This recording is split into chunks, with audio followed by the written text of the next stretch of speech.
আমি জানি না আমার আওয়াজ ঠিকমতো শোনা যাচ্ছে কি না।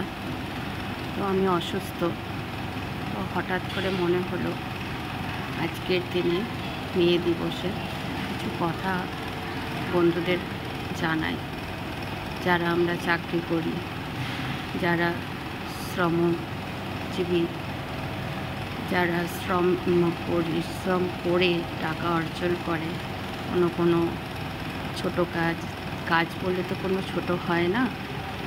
তো সেই হিসাবে বলতে চাই কিছু শ্রমজীবী জীবনী বা আমার অফিসের কথা। তো সেটা হলো, আমি এখানে যে অ্যাডমিট আছি কেপিসি হসপিটালে।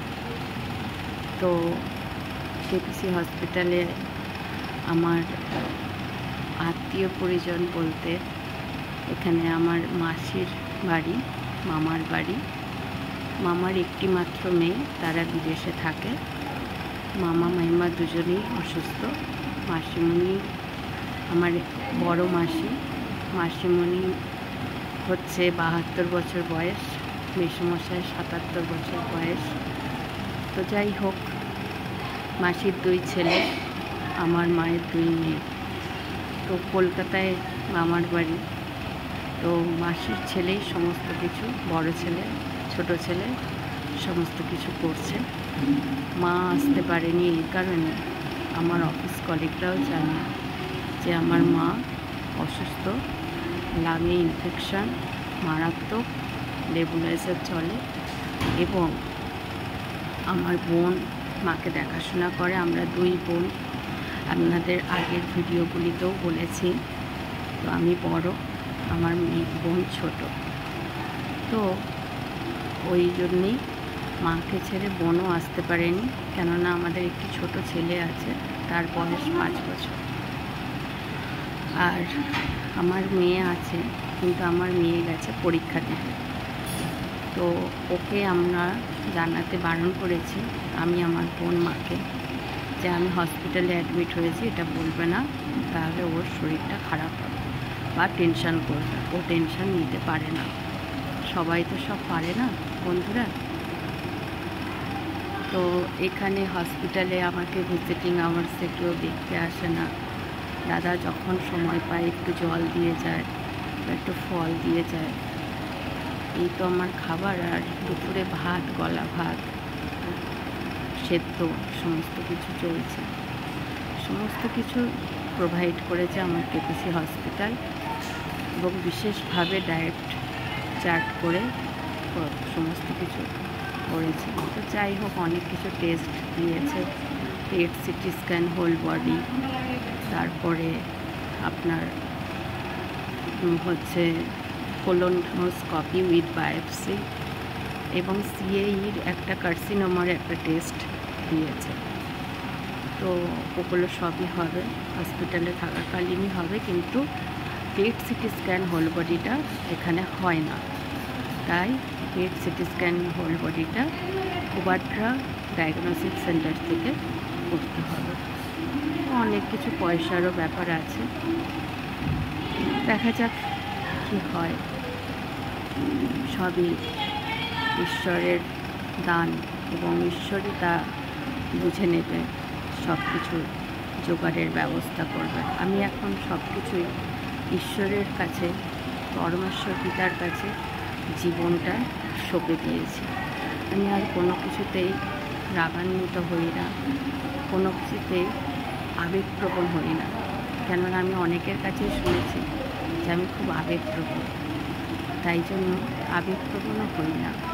কেন এই আবেগের বশে অনেকের অনেক উপকার করেছি, কিন্তু নেট কল জিরো বন্ধুরা। আমার একটু হয়তো কষ্ট হয়, কিন্তু সে কষ্ট আমি ঈশ্বরের কাছে বলি। কেননা কোনো কষ্টের কথা কাউকে যদি বলি, আমার মা বাবা বলেছে, বাবা চলে গেছে, বাবা বলেছিল তুই কাউকে কষ্টের কথা বলবি, সে সাময়িক বলবে আহারে কী কষ্ট না হচ্ছে, কী কষ্ট, তোমার কপালটা সত্যিই দুঃখে ভরা।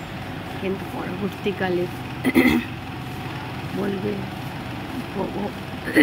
গলাটা আমার ধরে যাচ্ছে, পরবর্তীকালে বলবে যা হয়েছে ঠিক হয়েছে, ও পাপ করেছে তার শাস্তি পাচ্ছে। যাই হোক বন্ধুরা, শ্রমজীবী মেয়ে দিবস নিয়ে এই কথাটাই বলি যে যে এই ডিপার্টমেন্টে চাকরি করি না কেন, যে রিক্সা চালিয়ে খায়, যে অটো চালিয়ে খায়, তাদেরও যেন একটা ভবিষ্যৎ থাকে। আর যারা চাকরি করে কন্ট্রাকচুয়ালে, যাদের বেতনের কোনো স্থিরতা নেই, তাদের যেন সেই একটা স্থিতি আসে, জায়গা আসে, তারা যেন এত বছর কাজ করার পরেও 7 বছরে একটা রিটায়ারমেন্ট পায়। প্রাইভেট কোম্পানিতে তো পায়, তাহলে একটা গভর্নমেন্ট সেক্টরে কন্ট্রাকচুয়ালে চাকরি করে তারা কেন পাবে না? এটাই আমার আবেদন, এটাই আমার আবেদন। কথা বলছি না, এই যে হ্যাঁ, এই যে জয়াদি, উনি হচ্ছেন এখানকার হাউসকিপিং স্টাফ। আয়া খুব ভালোবাসে, প্রত্যেকটা ওদের 3টে শিফট হয়, 2জন করে ওয়ার্ডে থাকে, প্রত্যেকেই ভালোবাসে। বলছে কথা বলছো না কেন? আসলে এইমাত্র এসেছে, অনেক কাজে ব্যস্ত আছে তো সেই জন্য, তাই বলছি যারা গভর্নমেন্ট স্টাফ তাদেরও নাকি স্যালারি আটকে আছে, কিনা আউটস্ট্যান্ডিং হচ্ছে, গভর্নমেন্টের কাছে টাকা নেই, তাই গভর্নমেন্ট দিতে পারছে না স্যালারি। তাহলে বলবো ঈশ্বর যেন সেই আশীর্বাদ করেন, আবার একটা নতুন আমরা দিন দেখতে চলেছি।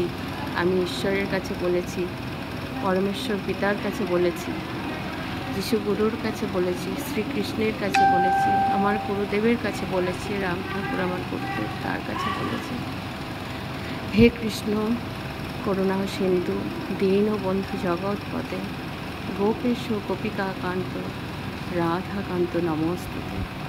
এই কৃষ্ণকে রাধাকে বলেছি যে সব কিছুর কষ্ট তুমি লাঘব করো, এই জীবনের যা কষ্ট সবারই আছে, সবাইকে তুমি ভালো রাখো, কারোর কোনো কষ্ট দিও না, এই পাপ মোচন করো। এটুকুই আমার বলার ছিল। বন্ধুরা সবাই প্রে করবেন যেন তাড়াতাড়ি আমি এখান থেকে বেরিয়ে যেতে পারি, টেস্টগুলো তাড়াতাড়ি হয়ে যায়, সব কিছু জোগাড় করে নিতে পারি কৃষ্ণের আশীর্বাদে। সেই তো সব কিছু সৃষ্টিকর্তা, আমরা তো এখান থেকে কিছু সৃষ্টি করিনি, যা কিছু সবই তিনি করেছেন। আমরা গড়ি আর ভাঙি, আমরা কিছু সৃষ্টি করতে পারিনি এ জগতে এসে, আর পারবও না। যা করেছেন উনিই করেছেন, এবং প্রত্যেকটি দিন উনিই নির্বাচন করেন যে কেমন যাবে। যাই হোক, তাদের আশীর্বাদে আজ একটু সুস্থ বোধ করছি, একটু উঠে বসেছি, তাই আজকে আপনাদের কাছে এই ভিডিও।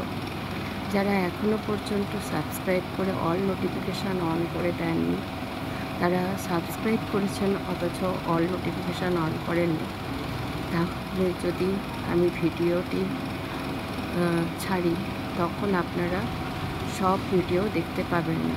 তাই সাবস্ক্রাইব করে অল নোটিফিকেশানটি অন করে দেবেন, যাটা গোটা বিশ্বের কাছে মনের কোনায় কোনায় আমার ভিডিও যায় এবং তাদের কাছে আমি একটি জায়গা করে উঠতে পারি।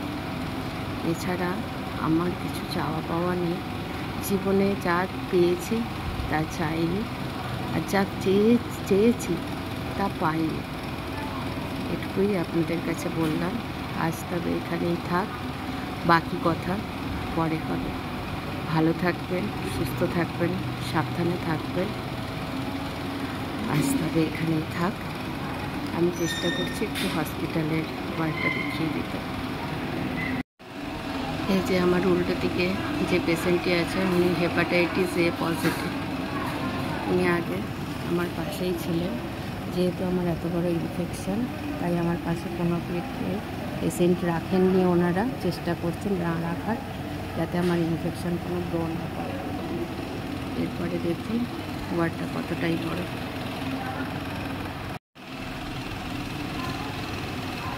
এবারে দুপুরের শিফটিং শুরু হচ্ছে, তাই হ্যান্ড ওভার চলছে। যতটা সম্ভব দেখালাম হসপিটালে, ভিডিও করাটা অথেন্টিক নয়, কিন্তু ওরা আমাকে পারমিশন দিয়েছে, যেহেতু আমার ইউটিউব চ্যানেল আছে, বা আমি কিছু কথা বললে একটু মনটা হালকা হবে। এখানে যারা হচ্ছে ভিজিটিং আওয়ার্সে আসেন, তারাও আমার পরিবার হয়ে গেছে, জানেন তো বন্ধুরা। তারাও আমার কাছে খোঁজ নিতে আসে যে ম্যাডাম আপনি কেমন আছেন। কেউ বলে দিদিমণি কেমন আছেন, কেউ বলে দিদিভাই কেমন আছেন, কেউ বলে বোন কেমন আছেন। এটাই সর্ব পাওয়া, আর কিছু চাই না। যারা কাছের থেকেও নেই, তাদেরকে বলি, এটাই আমি মনে মনে বলি, হরি হরি দূর থেকে নমস্কার করি। ভালো থাকো তোমরা, এই বেশ ভালো আছে। টাটা, আজ তবে এখানেই থাক, বাড়তি কথা নেক্সট ভিডিওতে।